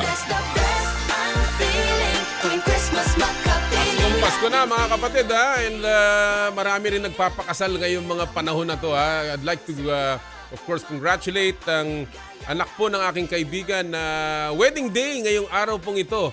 Diyan gaganapin sa may bandang Cavite ha. Congratulations kay Renzo Reyes and Camille Gan. Nako, congratulations to the two of you. Proud na proud si Papa Randy at si Mama Tere, and of course the entire Reyes family. Again, congratulations Renzo and Camille. Bago po tayo magpatuloy, gusto ko rin po magpasalamat of course sa lahat po ng patuloy na sumusuporta sa Power and Play. Kung wala sila, wala rin po ang inyong palatuntunan. Of course, sa aking mga kaibigan, lalong-lalo na si paring Elmer Ngo, si paring Romel Sitin. Maraming salamat sa patuloy na suporta po ninyo. And of course, we'd like to thank Cherry Loom, ang yerong may aluminum. Sa ganitong babago-bago ang panahon mga kapatid, mainit, tapos ngayon nag-uulan, tapos malamig. Naku, kailangan po natin ng matibay at protektadong bubong. Dapat ang bubong ay yerong may aluminum. Kapag may aluminum, tsak na pang matagalan. At isa lang ang alam kong dekalidad na yerong may aluminum, yan ang Cherry Loom, tibay protektado sa pang matagalang yero. Cherry Loom, ang yerong may aluminum. Thank you! Cherry Tiggo 5X Pro Hybrid. Elevate your driving experience with the all-new Cherry Tiggo 5X Pro Hybrid, where sustainability meets functionality. Get ready to embark on a journey of fuel efficiency and power like never before. Imagine cruising down the road with the impressive 1.5 turbocharged engine paired with a cutting-edge 48-volt hybrid system. This dynamic duo not only delivers exhilarating performance but also slashes fuel consumption effectively, making each mile a step towards a greener planet. The all-new Cherry Tiggo 5X Pro Hybrid is also equipped with a 10.25-inch capacitive touchscreen with Apple CarPlay and Android Auto, full LED headlights, and double-row daytime running lights for improved road visibility, auto trunk release, 6 supplemental restraint system airbags, and a quiet cabin for more peaceful Cherry drives. To learn more about the all-new Cherry Tiggo 5X Pro Hybrid, visit Cherry Auto Philippines' website at www.cherryauto.ph or visit your nearest Cherry dealership. Thank you! Chooks to go, ang nag-iisang manok ng bayan. Subukan ang pinakabago nilang oven-roasted chicken na mas pinasarap dahil sa nag-uumapaw na flavorful chicken juice. Subukan ang kanilang harissa roast, sweet roast, at pepper roast variants. Try also Chooks to Stay, Chooks' first dine-in restaurant ng Chooks to Go. Chooks to Go, ang nag-iisang manok ng bayan. Thank you! True religion is in the Philippines, where passion meets power. Experience it firsthand. For your best style choices, visit True Religion at Conrad S. Maison, Mall of Asia Complex, Resorts World Manila, Hacienda Designer Outlet Silang Cavite, at the Grand Wing Newport City Resorts World Manila. True Religion, where passion meets power. Thank you! Joyride, ang bago ninyong kasundo. Super excited na kami sa pinakabagong super serbisyo ng Joyride Super App. Ito ang aming Joyride Super Taxi. Maganda at bagong sasakyan. Super luwag pa ang trunk space para sa inyong kagamitan. Full-time at professional na mga drivers, pwedeng parahin at pwede ring i-book sa app. At higit sa lahat, walang dagdag presyo at dimetrong pamasahe. Isa na namang handog ng Joyride Super App para sa mga super sipag na mananakay ng Pilipinas. Super serbisyo ng dimetrong kasundo. Yan ang taxi, yan ang Joyride Super Taxi. Available sa Metro Manila. Thank you! 717 Deli, serving quality classic premium sandwiches. Treat yourself to a feel-good meal today, located at 3rd floor, 53 Connecticut Street, Green Hills, San Juan. 717 Deli. Keep you smiling with every bite. Thank you! Arena Plus, ang official sportsbook partner ng PBA, MPBL at EASL. Mahilig ka ba sa sports betting? Habang nanonood ng laro, narito ang Arena Plus. Manalo at manood ng live sport kahit saan. Keep it fun. Game and responsibly. Download Arena Plus app now in App Store or Google Play. Sa Arena Plus, astig sa sports. Thank you! Skin, your face and body anti-aging center with branches at Alabang Town Center and Green Hills, San Juan. For your skin assessment and treatment schedule, please call 0917-890-1640 or 0977-809-8886. Thank you! Asea Subic Beach Resort. Experience the getaway that you deserve and dive into limitless happenings, rejuvenating experiences and gastronomic adventures. Asea Subic Beach Resort. Thank you! M2T Drinks with Malunggay, Okra and Luya. Drink your gulay and fuel up on energy with M2T Drinks with Malunggay, Okra and Luya, your natural source of electrolytes. Thank you! And of course, Power and Play is powered by Smart. Live more today. Thank you! Maraming salamat po sa inyong lahat at maligayang Pasko sa ating po mga sponsors. And, talking about the color green, sabi ko nga kanina, yung ating pong susunod na guest ay konektado doon sa color green, yung pong greens of golf. But marami pong issue lumalabas ngayon at gusto natin pag-usapan for the first time. Kasama po natin ang Inquirer Golf Editor si Jong Arcano at ang PerfectDrive.ph Editor si Adrian Flores to talk about Philippine golf. Magandang umaga, Jong at Andeng. Morning, Com. Magandang umaga. Good morning, Com. Uy, Good morning. Thank you, Jong, for joining us. Alam mo, Thank you for having me. Salamat. Nakikita ko lang ikaw pag naglalaro ka ng mga tournament. Kaya Deng, nasa Champions Cup ka ba? Nandito ko sa Manila Southwoods ngayon. Merong Chairman's Cup. Chairman's Cup. Oo nga. Well, I don't want to take too much of your time. But alam mo, I want to talk about Philippine golf. Kayo, mga talaga nakatutok dito, Jong. Particularly ikaw. We did not have any medals itong last Asian Games after a very successful Asian Games back in 2018. Ano bang, how would you describe the state of Philippine golf ngayon, Jong? I think, it's very healthy. We have all the support systems in place. I don't think missing a medal in the Asian Games is illustrates a problem kasi everyone in the region is working hard. So we won 2 gold medals the previous one. Na-sweep natin yung individual and team with Yuka Saso and Bianca, no? Pero all the rest of the Asian countries are improving, especially if you see even Vietnam malakas na rin, Singapore malakas na rin. So it's no longer Philippines versus Thailand, no? So I think it's just a matter of training, having the right support for our talents. Marami tayong pwedeng i-develop. There is, I think, no shortage in support, in programs, and in talent. It's more on, siyempre, how to sustain everything. All right. That's what I think. Well, alam mo, I agree with that dahil I guess andyan ang mga big money, big sponsors and then alam naman natin ang proliferation ng golf courses, ang daming mga of course mga tournaments na nangyayari. But like Jong said, no, hindi naman ang ibig sabihin nito pag hindi nanalo ng medal ay may problema. But still, ano ang nakikita mong pwedeng gawin para sa Philippine golf, Andeng?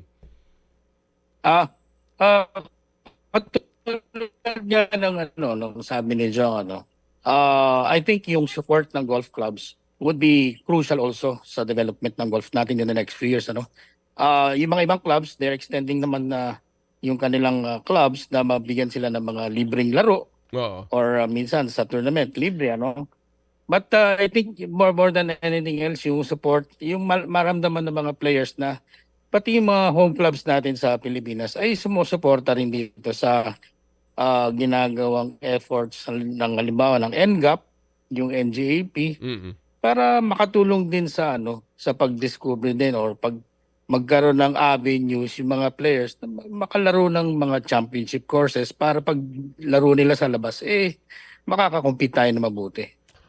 Alam natin ang golf is a very expensive sport, Jong, no? And pagdating sa grassroots development we probably only are touching a very small sector ng ating bansa dahil napakamahal ng paglalaro ng golf. Ano ang pwedeng ma-improve pa pagdating sa grassroots development ng larong golf, Jong? Yeah, that's right. Kasi alam mo, I've always been telling yung mga crucial organizations na involved, no? Kasi like the NJAP, I think golf now is very expensive. Tama ka dun, Kom. You know that. You're a golfer. At kung hindi ka member ng isang golf course, probably you're looking at mga 3,000 to 4,000 every time you get to the course. There's an effort also na I think there should be a very, very serious effort in making the game more affordable. Yes, tama. Which is not the case right now. Kasi ang isang magulang, halimbawa, pinadala mo sa isang tournament without any support, is looking at about, yun, number na yun, mga 3,000 to 4,000. You pay for entry fees, you pay for green fees, you pay for... And hindi pa natin pinag-uusapan yung pagbiyahe sa mga golf courses, right? Gasoline expense, it's expensive. Malalayo yan, no? Toll fees. Ang lalayo nun. So, I think right now, if I were to be asked na, it's not affordable kasi ang mahal.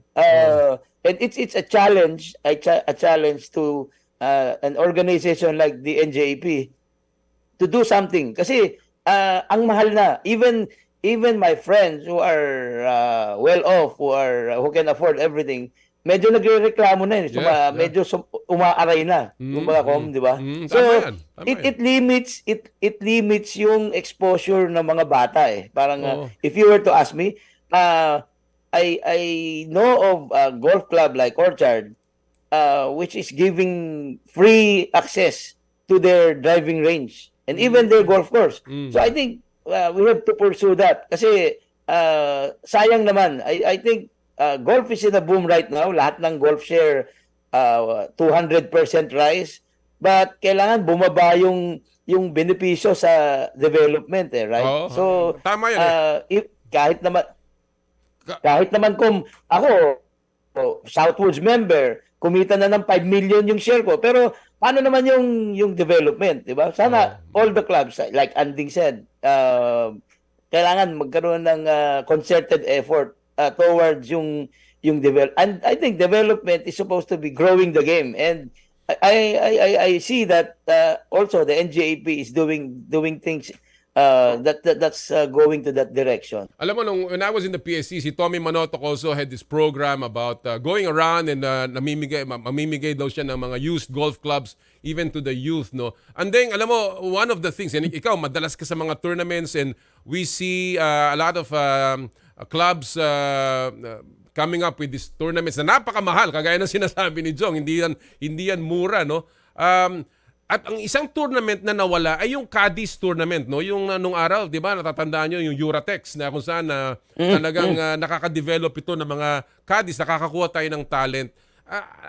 Deng, anong nakikita mo dito na paraan para lalo pang lumawak ka? Kasi hindi naman ito po pwedeng iilan lamang because alam natin napakaraming mga bata, anak ng mga Cadi na na-expose sa kanilang trabaho ng kanilang magulang o Cadi mismo, no? Pero hindi nagkakaroon ng pagkakataong makapaglaro. One example is yung tiga Villamor, I understand, yung nabigyan ng clubs ng kanyang magulang, ng nanay niya, no?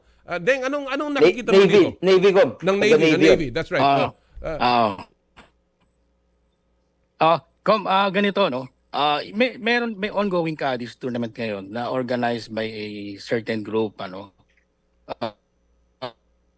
yan nakakatulong yan sa atin ngayon, pero last month I had the pleasure of talking to Chairman Ben Abalos, and precisely yan yung isa sa napag-usapan namin.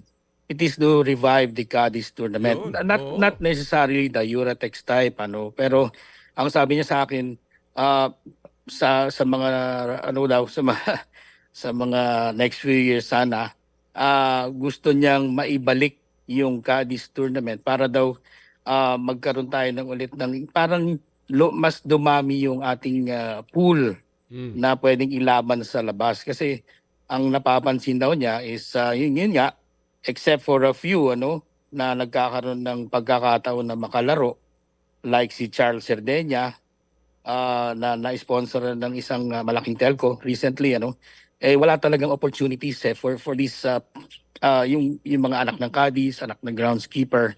So tingnan, we'll see kung talagang itutuloy niya, pero he is really parang kumbaga hell-bent on putting up at least 2 for next year. That's good. So abangan natin yan. Abangan natin, and we will update you, and Sir Jong, we will update you in case na magkita kami ulit ni Chairman Abalos. Alam mo, malapit sa puso ni Chairman Abalos sa mga kadi. Alam naman natin naging kwento ni Chairman Abalos.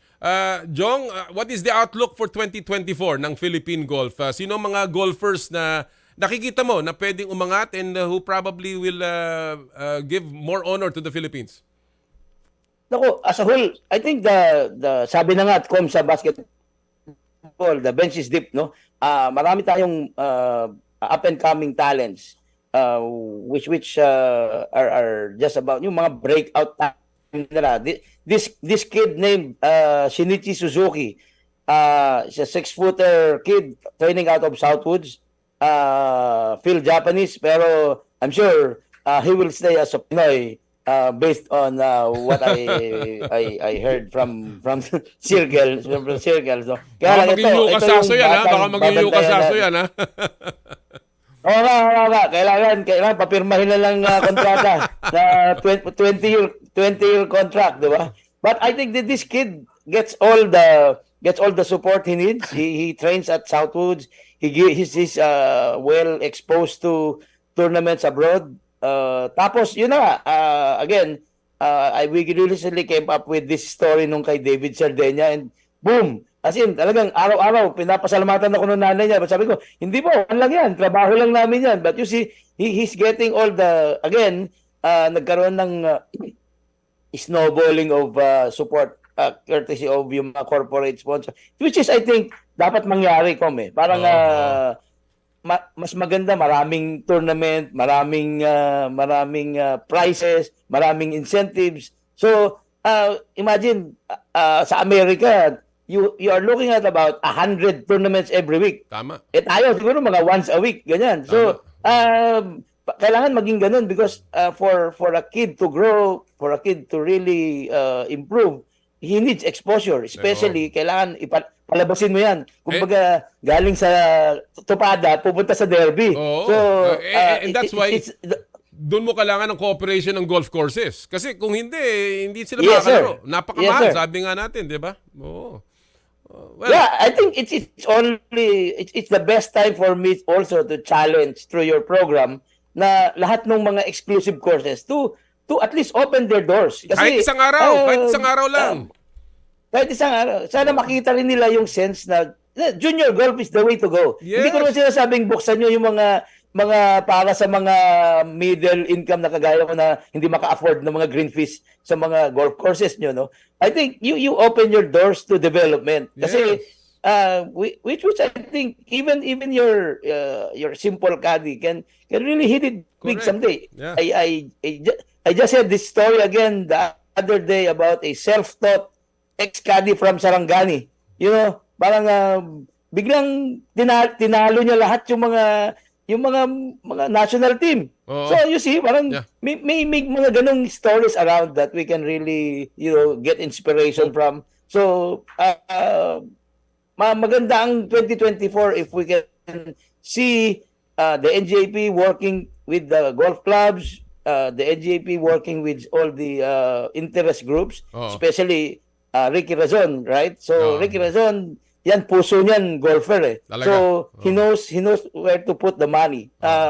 I'm sure with them working together, mananalo ulit tayo ng medalya sa Asian Games, and we have to consider next year is Olympics year. So I'm sure either Miguel Tabuena or Bianca Pagdanganan will get their straps there. Talking about and who knows? Talking about that. Meron din tayo. Alam ko, Andeng, you're following women's golf very closely, mga bata nating babae. Sino mga nakikita mong up and coming and really has a bright 2024 coming up, Andeng? Well, siyempre si Bianca is already there, ano? Konting ano na lang, konting sabi nga nila, konting tulak na lang, a little push, and then siyempre yung makakuha sana siya ng mga more victories, ano, para ma-secure na talaga yung slot. Of course, Rian Maliksi is there. Pero she is going to school now. And hopefully continue pa rin niya yung kanyang training, good play para siya nang so far siya ang next star sa ladies natin, ano. Pero in addition to that, for 2024, I think yung mga efforts ng mga golf clubs for sustainability, golf tourism, I think yan ang magiging next natin, parang next wave of stories for 2024, ano. Marami ng efforts ngayon towards the end of the year. Merong ginanap na parang golf convention in Manila. I attended also a golf convention in Singapore last month. So yan yung mga pinag-uusapan nila, how to sustain the golf courses to meet yung demands naman ng mga golfers, ano. So palagay ko, yun nga, sabi nga ni Sir Jong, it's really a bright 2024 for us, not only for us but yung sa whole Southeast Asia. Right. Yan ang palagay ko na something to look out sa next year. Well, we're already seeing an influx of golfers from all over the country. Ako, may kaibigan ako bringing golf tours dito, and Koreans, the Chinese, mga Japanese, they're all enjoying, of course, our all year-round golf weather. Kaya talagang maganda yung sinabi mo, Andeng, about golf tourism. Before I let you go, I want to talk about one particular issue, itong rollback of the golf ball, Jong, na ini-implement na yata ng USGA at saka ng RNA. Mga kapatid, ito po yung nagkaroon ng isang patakaran na inilabas ang mga namumuno ng golf, kung saan ipinropose nila na bawasan yung bola na dinalagyan ng technology para mas lalong lumayo. In fact, binabawasan nila by at least 15 yards. Jong, do you think that this will have any effect? Hindi bali sa atin, wala tayong epekto sa atin, pero on professional golf, how is this an issue at all? Tom, I think ano ba yung sinasabi mo sa kalye mo bago ko pumalo? Sabi niya, boss, anong gagamitin natin? Sabi niya, old ball. Di ba? Old ball. Parang yung 5 bola kasi mahal yung bola eh. Right? Baka mawala. Hindi tayo gumagamit ng bagong bola, di ba? But anyway, kidding aside, I think that's too high for a level that can be discussed within our ranks. Kasi for us, it's just parang yung recreational. Especially yung mga leisure players. No? Yung recreational. But I think, for me, kung ako pupunta dun sa it's a good way to level the playing field. Kasi technology has already caught up with the game, and they're trying to parang, siyempre, I think if Andeng plays with a 6'5 player, siguro hindi yan lalapit ng 100 yards sa drive niya, right? So that's what RNA and USGA do to simplify matters. Kasi parang they're just trying to make the skill aspect come to fore again. Kasi yung mga brawny and tall and all those people na lamang dun sa masyado na malayo and add the technology. So they're trying, parang yung ginawa nila dun sa driver non-conforming drivers, right? So siguro nagkakaroon sila ng backlash about bakit ililimit, etc. But I think parang gobyerno lang yan. That's why they call governing bodies. RNA and USJ are trying to find ways on on how to make the game more parang equal in equal terms for everyone. Kasi masyado nang lamang yung mga malalakas pumalo, sabi nila, but I think yun yung may height factor, di ba? Sabi nga nila, it's trying to bring back the other abilities sa golf, hindi lamang yung layo ng bola. But it's a lot of other things. Yun nga yung sabi nila, parang to be more creative other than to be more technical. Para sa ating mga recreational golfers, baliwala yan. But of course, for professional golfers, napakalaking bagay. Ayun, sabi mo, bumibili tayo ng lumang bola Lumang bola. Hindi bagong bola. Deng, enjoy yung Chairman's Cup at makulimlim dyan. Mukhang tuloy ba ang laro kahit umuulan? Ano ba, umuulan ba sa'yo? Kaninang umaga may mga continuous drizzle, but now it's hot and humid, so nag-enjoy lang yung mga players dito sa Manila Southwoods. Alright, well, enjoy the Chairman's Cup at maraming salamat sa trabahong binibigay nyo. Jong, congratulations again to Inquirer Golf. Thank you. Hope to see you again. Thank you. Maraming salamat. Mga kaibigan, ang Inquirer Golf editor, si Jong Arcano, and of course, ang editor naman ng Perfect Drive PH, si Adrian Flores. Kasama po natin talking about Philippine golf. And ang daming nangyayari po sa golf. Sana lalo pang suportahan yung mga mahihilig na hindi kaya, hindi po afford. Sabi nga ni Jong, pamahal na po ng pamahal.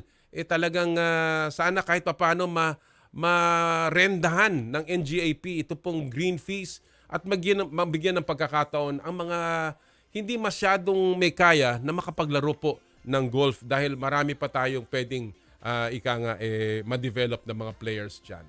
Alright, bago po tayo magpatuloy, balikan muna natin ang best moments sa kasaysayan ng palakasan this week in sports history. Power and Play with Noli Iyala. Ito recent lang to December 14, 2021, about 2 years ago pa lang, binasag ni Stephen Curry ang all-time record sa 3 points made. Nakuha yan ni Babyface Assassin ang pang 2,974 career tray sa laban ng Golden State kontra New York Knicks. Opisyal na nabura niya ang record ni Ray Allen. At hanggang ngayon patuloy na nire-reset ni Curry ang 3-point record sa bawat napupukol niyang tres. Steph Curry overtakes Ray Allen for most trays in the NBA this week in sports history. Wow. And he continues to amaze. All right, we are ready for our final guest and our not the least of course, ang kasama po natin at ilalagay natin ngayon sa ating In the Spotlight. Power and Play with Noli Iyala. He has won his first collegiate title at ang unang kampyonato ng DLSU Green Archers in 7 years. He is also the 4th rookie coach in the LaSalle history na nanalo ng kanyang championship in his first ever try. Kasama po natin ngayon, Season 86 Basketball Head Coach Champion, Coach Topex Robinson. Magandang umaga. Merry Christmas, Coach Topex, and congratulations. Magandang umaga po at magandang umaga po sa mga taga-subaybay ng Power and Play. Alam mo, it's nice to be back po. It's good to have you. You were with us just after you were appointed and we talked about your plans and I want to go straight to that. Ang sabi mo sa amin nung panahon na yon, it was a dream to coach LaSalle. And now, almost a year removed, you have secured the first crown of the Taft in 7 years as a rookie coach. Coach Topex, one word to describe the journey. Before actually nandito ako sa Makati, may community project. Kasama ko si Com Rebo. So, ayan, sabi ko. Attorney Rebo! Hello! Good to see Attorney Rebo. Sorry, makikisingit. Oo naman. Congratulations sa wonderful season, Attorney Rebo. Oh my God. Yeah, thank you so much. It was a compelling season and very interesting. But anyway, it's Coach Topex show. Good to see you. Good to see you. Good to see you, Attorney Rebo.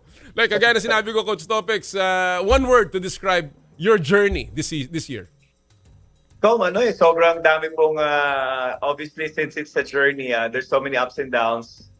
Ang daming turn, ang daming, sometimes may dead end. Pero sobrang fulfilling, Tom, if only to put one word to it, it's really fulfilling to really, get this championship at this very level po. How much of this season surprised you, Coach Topex? And how much of it naman sa tingin mo as promised? Yung mga inaasahan mo? What I was really expecting, obviously, is the support of the community. The support of the students and the alumni. And I guess, yung players po kasi that was built prior to me pa po is really a competitive group. So, yun lang po, yung I was expecting that it's gonna be a competitive group. What I really didn't expect it was how solid they were together. Especially after that 30-point beating that we got in game 1. And then we saw how these players, instead of reacting, but responded to the challenge. So the character po that was built throughout that 10-month kumbaga honeymoon stage that we have with our lineup. Tapos nasubukan po kagad doon kami. It really is an amazing feeling knowing that you have a group of guys that are really hungry to win a championship. You mentioned that even nung tayo nag-usap na you wanted to bring a new culture, that mindset. Itong tanong ko, you said nga na you only expected that the support, and everything else, you were surprised at the way that the team came together, especially after dealing with challenges. Were you surprised that culture, that change happened so quickly? And it happened right away this year, Coach Topex? Sobra pong daming nangyari that really transpired during this journey. But we know that this group are really a competitive group. I mean, they have veteran guys. We have a mix of sophomores and rookies also. And yun nga po ang dami pong nangyari throughout the season that kind of opened up or prepared us for what's to happen in the final. So, but again, up to now, I haven't really watched the game because I still can't believe na nag-champion po kami. I can imagine. Sometimes, sorry po, Kam. I can imagine how unbelievable it must be for you, Coach Topex. Yung mga pinagdaanan mo. I mean, when you talk about, kasi sabi mo, daming nangyari. Ano yung pinakamalaking challenge, Coach Topex, sa'yo? I think, ang pinakamalaki po for me is bringing together and this group believing in what we wanted to achieve. Actually, when we had that conversation before Tom at the start of my journey here, yes, we wanted to have that culture, but when what I experienced from the 10 months there, it was there already. I just put myself in that and try to keep that culture alive because I'm handling a team that has won a lot of championships, like as a program or as an institution. So nandiyan na po pala siya. It is a matter of kumbaga you're just gonna press the right buttons, I would say, and then just to wake that up. And yun nga po, laking tulong din po kasi ng mga alumni, the former players that came to us and try to remind us what it takes or how it feels to win a championship. So yun po yung isang bagay din, that really brought the whole community together. It was a slow start. It was a slow start for LaSalle. Alam naman natin yan. You were like 3-4 yata in the first round. And then you came on a rampage. 9-game win streak. Sabi mo nga, alumni support, but I'm sure nakarinig ka rin ng alumni pressure along the way because alam natin kung ang winning tradition ng LaSalle. What turned it around? What do you think turned it around para sa inyo, Coach Topex? I think, one of the things that I would say was, the pressure's there. I know what I signed up for. I know the responsibility there, but I prepared myself to really quiet the outside noise. from the get-go, we build a circle of safety within the team that whatever happens po, we will be together, playing for each other. You mentioned about the 9-game winning streak. We reminded the players that it's all because of joy for playing the game that we love. Kaya po sometimes the pressure of winning takes away all those yung joy of playing that basketball, and ang trabaho lang po talaga namin dito as coaches is to remind them how fun it is to play together as a team. And going back to the stats, that we always focus on the one more, which is our assist. Yun po yung one of the barometers that we have as a team. As long as we're averaging 20 plus assists, that means we have a better chance of winning. And obviously finals is a different species, but yung having that kind of mindset to make your teammates look better. We have KQ is our MVP, who's really one of the best players that I've coached. Na hindi lang po para sa sarili niya but also making his teammates look good. You're talking about KQ. He called you a player's coach. He mentioned how much he loves playing for you. Ganon din si Evan Nelly.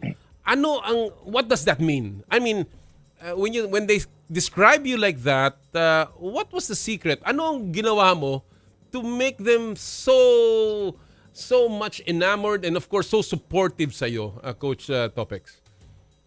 Ikaw, ang dami po as a coach, ang dami mong dapat isakripisyo. Kasi po for you to be called the player's coach, una player first.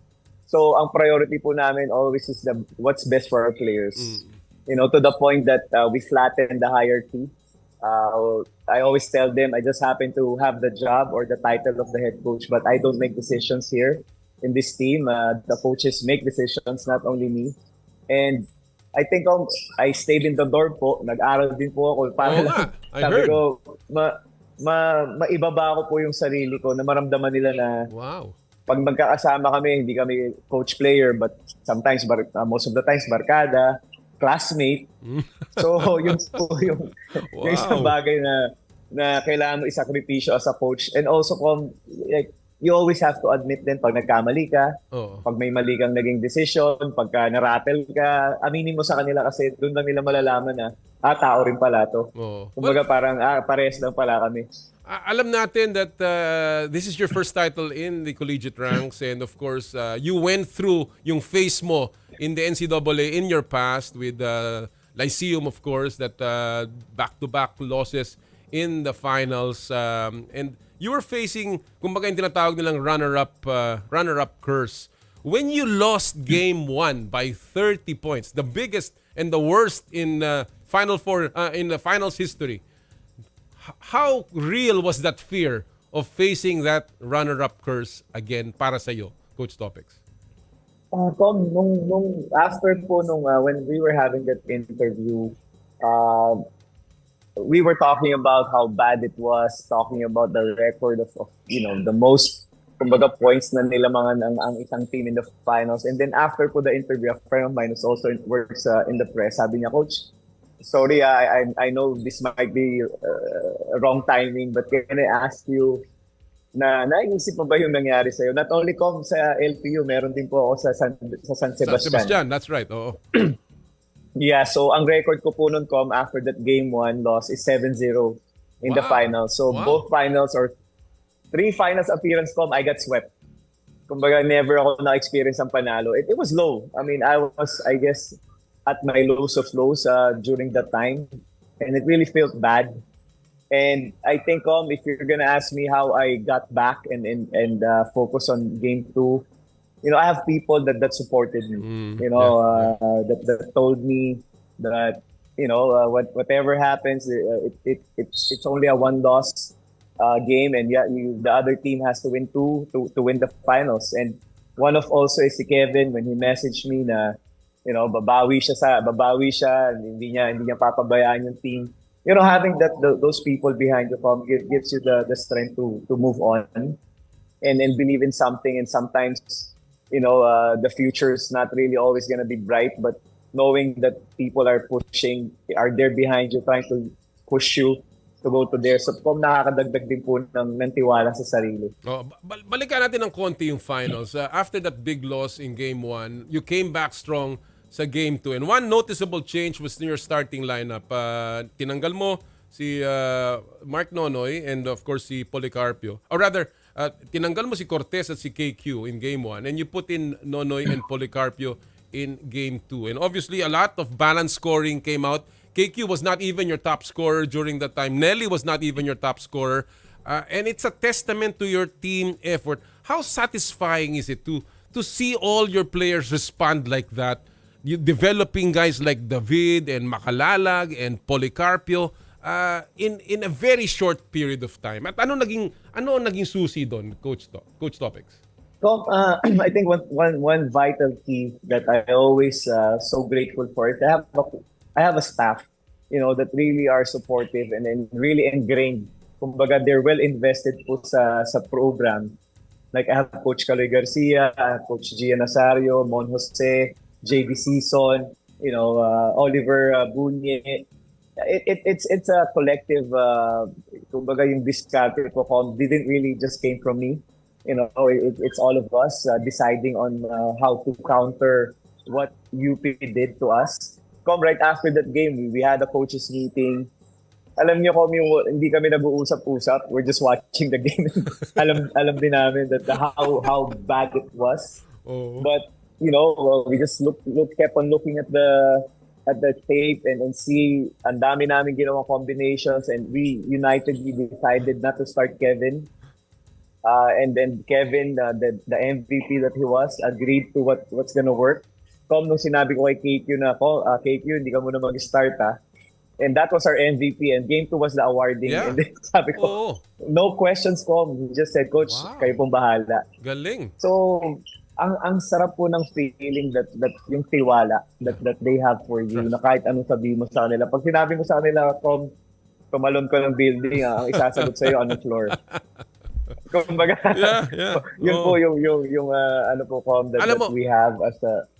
And that nakikita yan, the relationship, the trust. I think that was really simply the key, especially in game number 3, kung saan napakadikit ang laban. I talking about the coaches, I noticed that ako magte-testify ako, mga kapatid, kasi nakita ko in one of your huddles, I was right there behind your bench, at nakita ko it was Coach Mon that was lead. I think he went to you, he may binulong sa iyo about a particular play, and you told him ikaw ang magsalita sa huddle. Do you remember that, Coach Topex? Yes, Com. That was nagkakaroon po kami ng konting miscue doon sa depensa namin. And correct. I just want to share it, Com. Coach Mon Jose is our lead when it comes to defense. Oh, yun. And nobody will question that because Coach Mon won championships when Coach Franz Pumarin was leading DLSU, and he's one of the toughest defenders. And talking about credibility, wala pong question siguro among the players Coach Mon Jose is. And your defense was key down the stretch. Dalawang sapal kay Abadiano, ni David, and of course ni KQ, plus the boxing out na ginawa ninyo kay Malik Diouf. And obviously, again, this is again the entire teamwork of the coaching staff, hindi lamang ng mga players. Talking about players, Coach Topex, KQ, how special is your relationship with him, and how happy are you that he's running it back? Yung si Kevin po kasi nakasama ko na siya when he was still playing for our juniors program in LPU. Though we wasn't able to work directly, but when he's one of the guys that really messaged me together with Ivan when my name came out as one of the candidates for the DLSU head coaching position. So knowing that since day one, he told me, Coach, magka-champion tayo. Obviously, everybody's gonna tell you that. Lahat naman po ng player na tanungin mo, syempre, gusto nila mag-champion. Sasabihin nila. But yung work ethic po ni KQ, sobra pong up to now I cannot put to words the commitment that he had, the dedication. He gave up a lot, just to make sure that he's gonna be at his best shape. I remember nasa Japan kami during one of the out of country tournaments. Instead of going around visiting places, he would work out after a game. because sabi niya meron siyang regimen na sinusunod na hindi pwedeng kumbaga mag-stop. And sometimes together with our strength and conditioning coaches, sinasabihan ko pa yung mga yon, huwag niyo munang papuntahin si KQ sa training ha. Kumbaga pagpahingahin niyo muna. Kasi ganun siya ka-dedicated, Com. And going back, I mean, sabi ko sa kanya, yung decision niya na yun, I'll always support him kung ano man po yun. Sabi ko, if you wanna go pursue Japan, I'll be supporting you whatever I can. And I was surprised when he called me the other day. Sabi niya, Coach, papunta ako ng Japan pero meron akong pabalik na ticket. Biro ko. So, kasi po, he will have a vacation with the mom kasi po yung mom's lives in Japan. Yeah. Kasi nung una ko, inaano niya ako, Coach, pagpunta po ako Japan, one way lang yung ticket ko eh. So, jokingly, and then he called me. And sabi niya, Coach, babalik ako. And then, I was just so happy and knowing that he's gonna come back. You know, he believes in what we do and he knows that he's the backbone of this program. Yeah. And just so happy to have your MVP returning for another tour of duty. Absolutely. Well, I have a couple of questions just to end this. Maybe just the one dahil nauubusan na rin tayo ng oras, Coach. And I know meron ka pang gagawin. You know, about a year ago, you bet on yourself. You had a contract extension offered to you from your pro team. And of course, you decided to bet on yourself. Tumaya ka sa sarili mo by applying for LaSalle, and you got it. And almost a year later, you were a champion. Ano ang lesson that can be made out of your journey? Sobrang dami po. But if I could just put in a few words to that is always invest in yourself. You know, put time learning things, being curious, ask questions, don't be satisfied with what you have a vision, you know, of the things that you do, know what you want to do with what you have, and, you know, ask yourself, saan ba ako dadalhin ito? But I think other things, Com, is always knowing or investing on people, you know, always make investments, make friends. Kasi po, Com, isang bagay po na nagpalakas ng loob ko because I have people behind me telling me, Coach, na kahit anong mangyari, susuportahan ka namin sa decision mo. I cannot do it on my own, Com.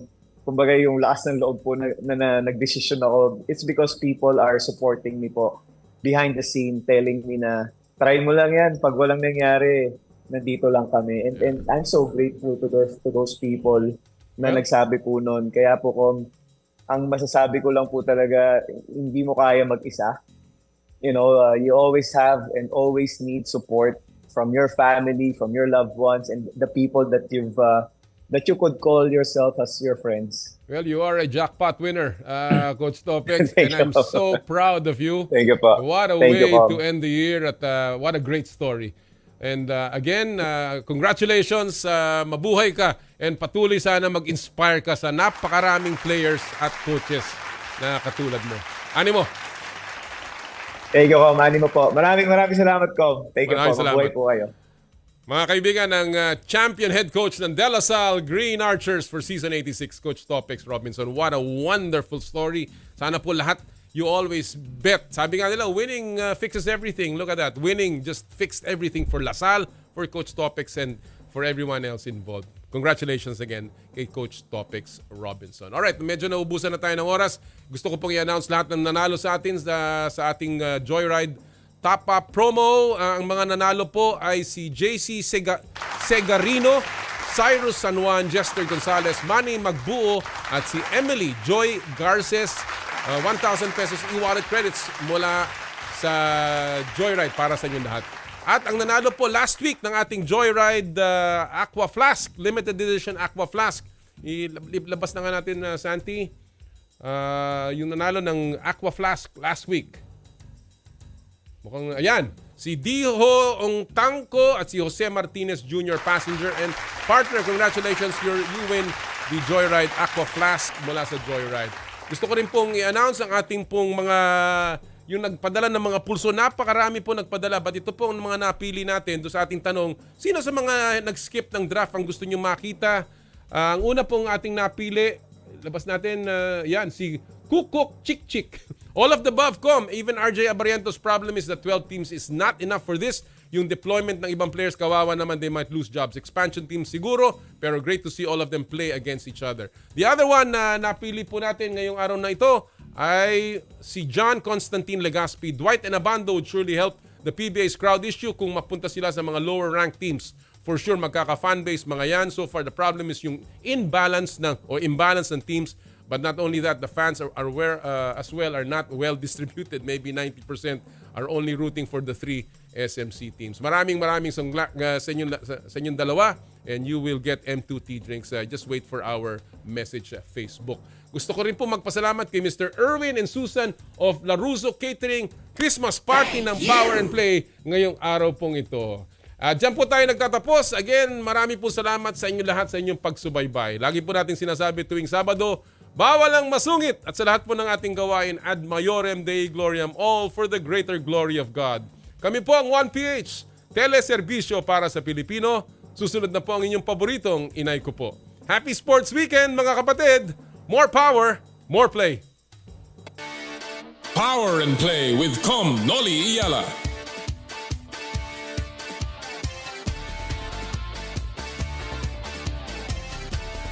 Sa kapwa ko Pilipino, ipagmalaki ang galing na meron tayo. Ilantad ang likas nating talento at magdala ng saya sa mundo. Sa harap ng pagsubok ay di susuko, para sa pangarap tayo'y porsigido. Magpakitang gilas na at huwag magpatalo, ipagdiwang natin ang Pilipino.